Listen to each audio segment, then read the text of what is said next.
Mariana, sério, eu tô com a cabeça a mil depois da aula da professora Georgiane. A gente precisa falar sobre isso. Sabe aquela pergunta que ela jogou logo de cara? Fiquei martelando isso na cabeça. O que a gente vai ser no fim das contas? Um técnico? Um estrategista? Ou, sei lá, uma coisa completamente diferente? Total, a minha imagem era essa, sabe? Engenheiro de alimentos lá no meio da fábrica, de capacete, bota, só otimizando o processo. A aula de hoje, nossa, desconstruiu tudo isso pra mim. Desconstruiu e colocou um universo inteiro no lugar. É isso que eu senti. Que a gente não tá mais só, sabe, ajustando uma coisinha aqui e outra ali no que já existe. A gente tá, inventando a comida do futuro de verdade. Pois é.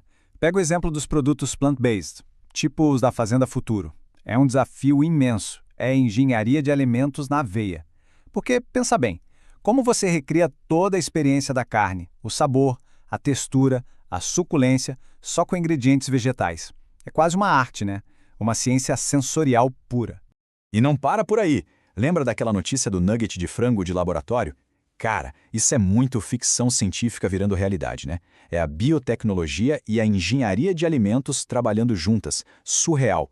Nossa, lembro! E a parte da agricultura celular, de cultivar as células em laboratório e depois combinar com impressão 3D. Quer dizer, a gente está falando de criar comidas que nem existem ainda. Comidas híbridas, personalizadas. Isso muda tudo, né? Não só para a nutrição, mas para o planeta.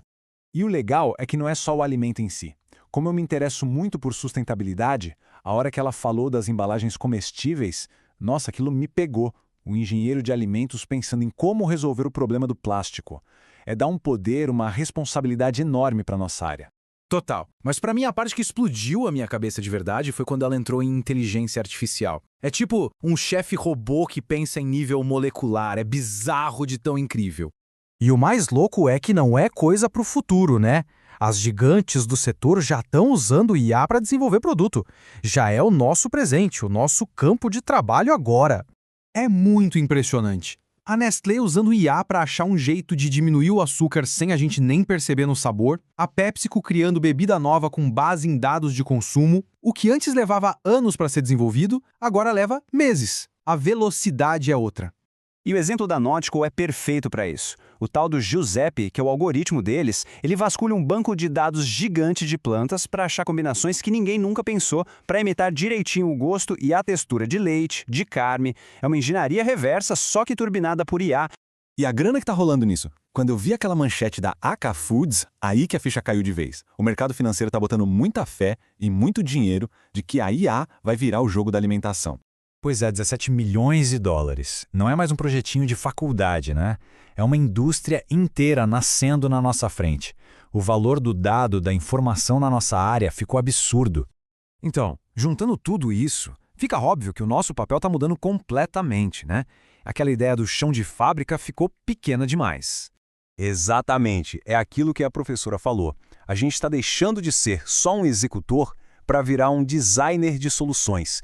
É pensar no sistema todo, desde o plantio até chegar no prato da pessoa. E também sair de operador para ser analista estrategista. O nosso trampo agora é olhar para um monte de dados de mercado, de sustentabilidade, de comportamento e transformar isso em estratégia e inovação. E essa ideia de ser agente de impacto, nossa, para mim foi o ponto alto. O exemplo da fruta imperfeita é genial. Eles não criaram só um produto, eles criaram um modelo de negócio que ataca um problema real, que é o desperdício de alimento. É a engenharia de alimentos na prática, resolvendo um problema da sociedade. É isso. No fundo, a grande sacada da aula foi essa. O engenheiro de alimentos de hoje é, antes de tudo, um solucionador de problemas complexos. E a nossa ferramenta é a comida. Exato. Aí quando ela listou as competências, tudo se encaixou. Não adianta mais ser só o crânio da parte técnica. Precisa ter criatividade para bolar um nugget de laboratório, saber de gestão para viabilizar um negócio como o da fruta imperfeita e saber comunicar tudo isso. O perfil do profissional ficou muito mais completo. Aquela frase final da professora para mim foi o resumo perfeito, que a gente deixou de ser só técnico para ser esse solucionador de problemas que fica bem na encruzilhada entre ciência, tecnologia, sustentabilidade, saúde e sociedade. É muita responsabilidade, mas ao mesmo tempo, que oportunidade gigante de fazer alguma coisa que importa, né?